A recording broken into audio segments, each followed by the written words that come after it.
Welcome. This is Radio Pras.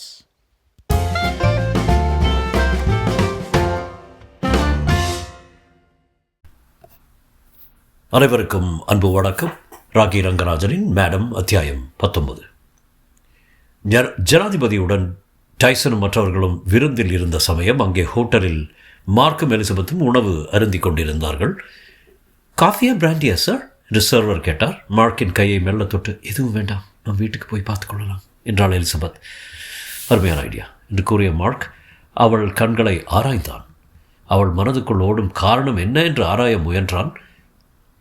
Bill கொண்டு வாருங்கள் என்று அவன் சொன்னதும் வெயிட்டர் விரைந்து சென்றான். பில் கொண்டு வா என்று சொன்னால் எப்படியோ சுறுசுறுப்பு வந்து விடுகிறது இவர்களுக்கு என்று மார்க் எண்ணி சிரித்து கொண்டான். அருமையான சாப்பாடு மார்க், ரொம்ப தேங்க்ஸ் என்றாள் எலிசபெத். சேச்சா, அதெல்லாம் இருக்கு. வெயிட்டர் பில் கொண்டு வந்தார். $88 ஆகியிருந்தது. பெரிய தொகைதான். தன் அதிர்ச்சியை வெளிக்காட்டி கொள்ளாமல் $100 கொடுத்தான். வெளியே வந்தார்கள். எலிசபெத்துக்காக காரின் கதவை திறந்து விட்டான். கல்யாணத்துக்கு அப்புறம் இதுபோல் கதவை திறந்து விடுவோமா என்று நினைப்பு உதித்தது. அதற்குள்ளே நான் கல்யாணம் வரை போய்விட்டேனே. சாப்பாடு அதிகம் மார்க், தூக்கம் கண்ணை சுழற்றுகிறது என்றாள் எலிசபெத். அவள் எதை மனசில் வைத்துக்கொண்டு இப்படி சொன்னாள் என்று அவனுக்கு புரியவில்லை. அந்த வாக்கியத்துக்கு 100 விதமான அர்த்தம் கொள்ளலாம். எலிசபெத்தின் வீட்டுக்கு நேர எதிரிலே காரை நிறுத்த இடம் கிடைத்தது. இருவரும் உள்ளே சென்றார்கள். தான் அனுப்பிய ரோஜா பூக்கள் அங்கே இருப்பதை பார்த்து மார்க்குக்கு மகிழ்ச்சியாக இருந்தது. சமந்தா, இங்கே யார் வந்திருக்கிறார்கள் பார் என்று அவள் குரல் கொடுத்தாள். அடக்கடவுளை, வீட்டில் இன்னொருவரும் இருக்கிறார்களா? மார்க் பெருமூச்சு விட்டான். சமந்தா ஓடி வந்து அவன் கால்களில் உரசி மியாவ் என்றது. சயாமிஸ் பூனைக்குட்டி. அப்பாடா, எங்கே உட்காரட்டும் என்றான். எங்கே வேண்டானாலும். அவனுக்கு உற்சாகம் குறைந்தது. காஃபியில் சர்க்கரை போடட்டுமா வேண்டாமா டார்லிங் என்றாள் எலிசபெத். டார்லிங், அவனுக்கு உற்சாகம் பிறந்தது. பரவாயில்லை, 50க்கு 50 சான்ஸ் இருக்கிறது. கொஞ்சமாக சர்க்கரை போடு என்றான். இதோ ஒரு நிமிஷத்தில் காஃபி கொண்டு வரேன் என்று கூறி அவள் உள்ளே போனாள். அங்கே ஜனாதிபதியின் இல்லத்தில், இன்னும் கொஞ்சம் காஃபி சாப்பிடுறீர்களா டைசன் என்றாள் கெயின். வேண்டாம் மேடம், தேங்க்ஸ், நான் வீட்டுக்கு புறப்பட வேண்டும், மன்னியுங்கள். சரி, வாசல் வரை வருகிறேன், உங்களுடன் கொஞ்சம் பேச வேண்டும்.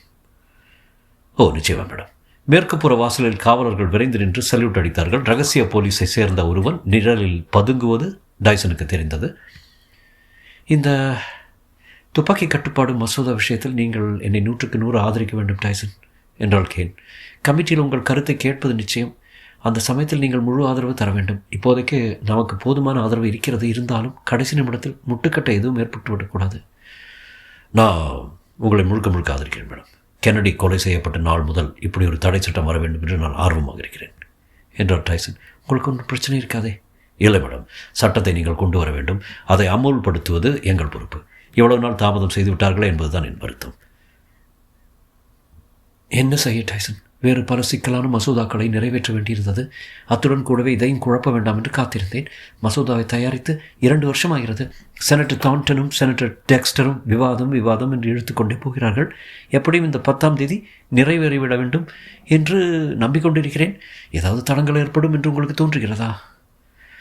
டைசன் சிறிது தயங்கிவிட்டு, இல்லை மேடம், ஒரு தடங்களும் தெரியவில்லை என்றான். ஜனாதிபதியிடம் சொல்லும் முதல் பொய் அது. மார்ச் 10ஆம் தேதி இவர் கொலை செய்யப்பட்டு விசாரணை கமிஷன் வந்தால் நான் சொல்லும் சமாதானத்தை ஏற்பார்களா? குட் நைட் மேடம் பிரசிடென்ட் என்று கூறிவிட்டு காரில் ஏறிக்கொண்டு புறப்பட்டார். டிரைவர் ஆசனத்தில் இருந்த FBI ஏஜென்ட், சார், ஒரு அவசர செய்தி வந்தது, உங்களை FBI தலைமை அலுவலகத்துக்கு வர சொன்னார்கள் என்றார். போச்சுரா, சரி போ என்றார். பேசாமல் நான் ஆஃபீஸ்லேயே படுக்கை கொண்டு வந்து வைத்திடலாம். ஆனால் அரசாங்க செலவில் நான் ஊசியை குடியிருக்கிறேன் என்று குற்றம் சாட்டுவார்கள் என்றார் டைசன். டிரைவர் சிரித்தார். டைரக்டரின் உள்ளத்தில் ஏற்பட்டிருந்த கவலைகளை பற்றி அவருக்கு என்ன தெரியும்? அங்கே எலிசபெத்தின் வீட்டில் மார்க் பரவசத்தில் ஆழ்ந்திருந்தான். எலிசபெத் காஃபி தயாரித்து எடுத்து வந்து அவன் அருகில் உட்கார்ந்து விட்டான். துணிந்தவருக்கு தான் எல்லாம் கிடைக்கும் என்று மனத்துக்குள் எண்ணிக்கொண்டான் மார்க். கையை சாதாரணமாக தூக்கி சோஃபாவின் பின்புறம் போட்டு அவள் கூந்தலை மெல்ல வருடினான். எலிசபெத் எழுந்து கொண்டான். பார்த்தீர்களா, மறந்தே போனேன், கொஞ்சம் பிராண்டி கொண்டு வரவா? வேண்டாம், பிராண்டியும் வேண்டாம், எதுவும் வேண்டாம், நீ என் பக்கத்தில் உட்கார்ந்தாலே போதும், அதுவே போதும் என்று மனத்துக்குள் நினைத்து கொண்டே, தேங்க்ஸ், வேண்டாம் என்றான். அவள் மீண்டும் அமர்ந்து கொண்டாள். அவன் தோளில் சாய்ந்தார் போல. கையில் காஃபி கோப்பையை வைத்து கொண்டிருக்கிறாள். எப்படி முத்தமிட முடியும்? ஓ, இதோ கீழே வைக்கிறாள். சட், மறுபடி கையில் எடுத்துக்கொண்டு விட்டான். ஏதாவது பாட்டு போடட்டுமா? வேண்டாம் என்று எண்ணிய போதும், ஓ, பிரமாதமான ஐடியா என்றான். சினாட்ராவின் பாட்டு போடட்டுமா? ஓ, தாராளமா. அவள் கேசட்டை போட்டால். சோகமான காதல் கீதம். இந்த சந்தர்ப்பத்தில் இதுதான் போட வேண்டுமா? அவள் திரும்பி வந்தால், இப்போதாவது முத்தமிடலாமா? அடைச்சே. மறுபடியும் காஃபி எடுத்துக்கொண்டு விட்டால். அப்பாடா, ஒரு வழியாக காஃபி முடிந்தது. கோப்பை வைத்து விட்டால் மெதுவாக மென்மையாக அவளை முத்தமிட்டான். ஐயோ, என்ன அற்புத அழகு இவள்! நீண்ட முகம். அவள் கண்களை திறந்து கொண்டிருக்கிறாளா இல்லை மூடிக்கொண்டிருக்கிறாள்? இன்னும் அழுத்தமாக, இன்னும் நீண்டதாக முத்தமிட்டான். அவள் முதுகை தடவி கொடுத்தான்.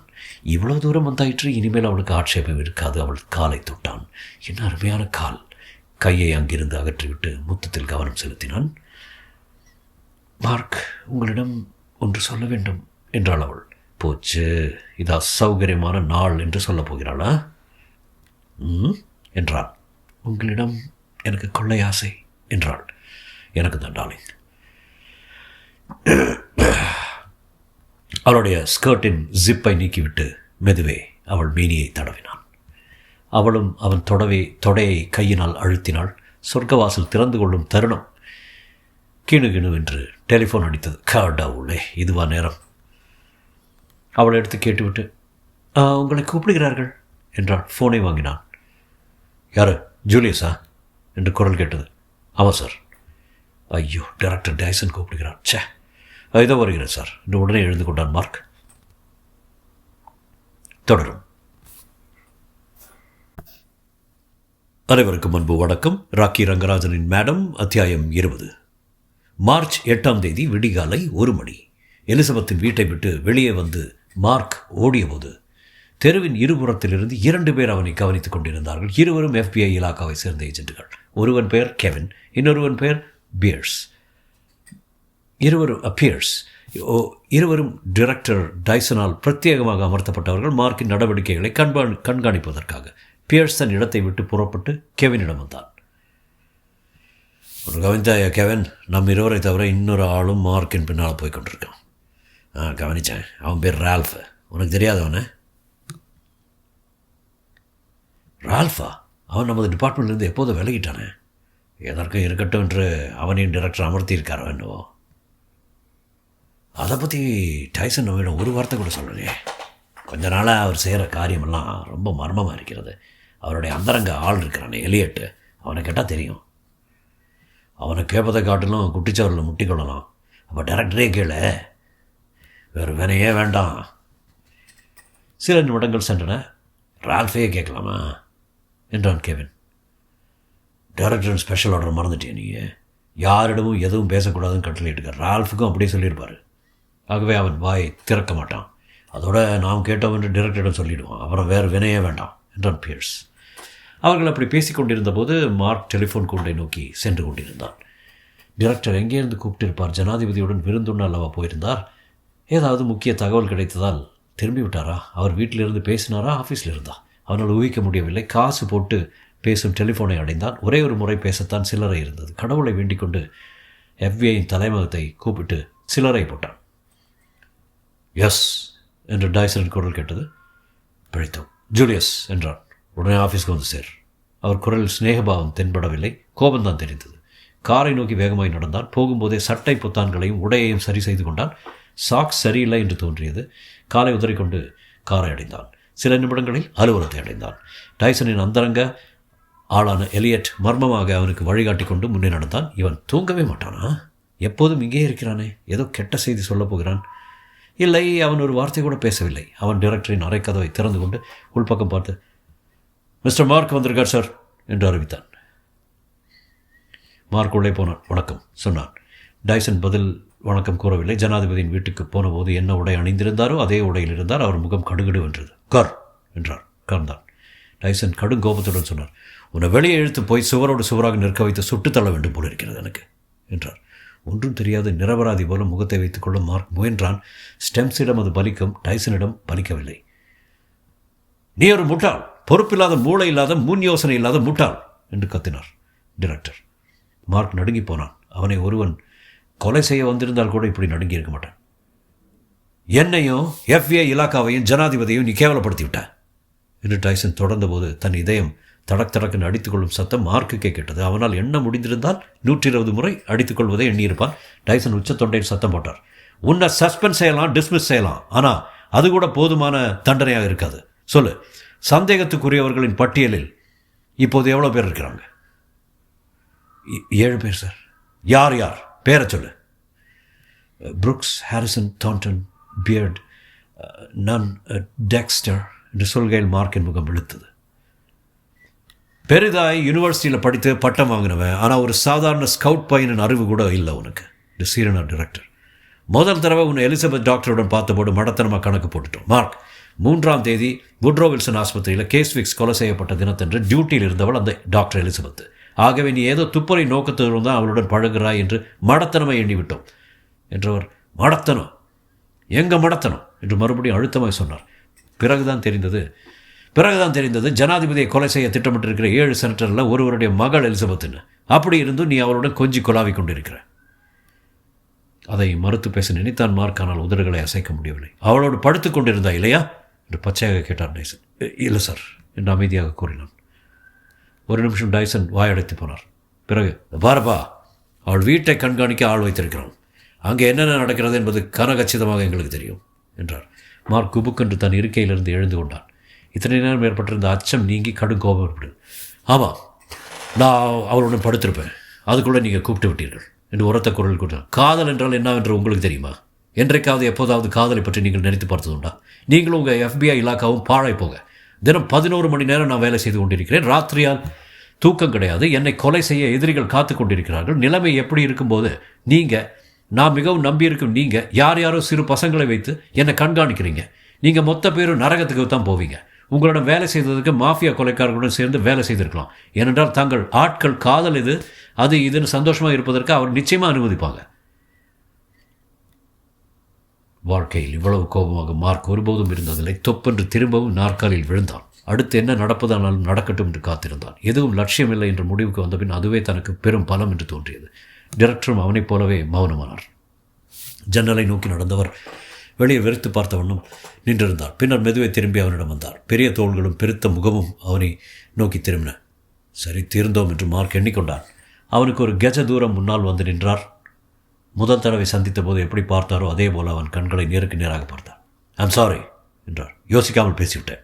ஆனால் இந்த பிரச்சனை ஏற்பட்டது முதல் எதற்கெடுத்தாலும் சந்தேகப்படுவது எனக்கு வாடிக்கையாகிவிட்டது. இப்போதுதான் ஜனாதிபதியை பார்த்துவிட்டு வருகிறேன். ஆரோக்கியமாக, திடகாத்திரமாக, உற்சாகமாக இருக்கிறார்.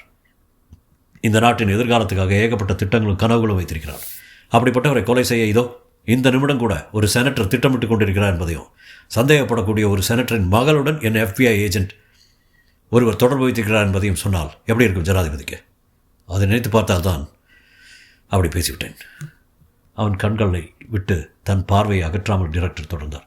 அந்த செனட்டர் டெக்ஸ்டராக இருக்கக்கூடாது என்று கடவுளை வேண்டிக் கொள்வோம். அப்படி இருந்ததோ நீ தொலைந்தாய் என்று அவர் சிறிது நிறுத்தி கொண்டு சொன்னார். இன்னொன்று தெரிந்து கொள், யாரோ சிறு பசங்கள் என்று திட்டினாயே, அவர்கள் தான் உனக்கு எந்த ஆபத்தும் இல்லாதபடி ராவும் பகலுமாக காப்பாற்றி வருகிறார்கள். அவர்களும் 16 மணி நேரம் வேலை பார்க்கிறார்கள், அதுவும் நடுவில் ஓய்வு எடுத்துக் கொள்ளாமல். அவர்களுக்கும் பெண்டாட்டி பிள்ளைகள் இருக்கிறார்கள். சரி, இப்போது நம் இருவருக்கும் நிலைமை புரிந்துவிட்டது. இனி அடுத்த வேலையை கவனிப்போம்.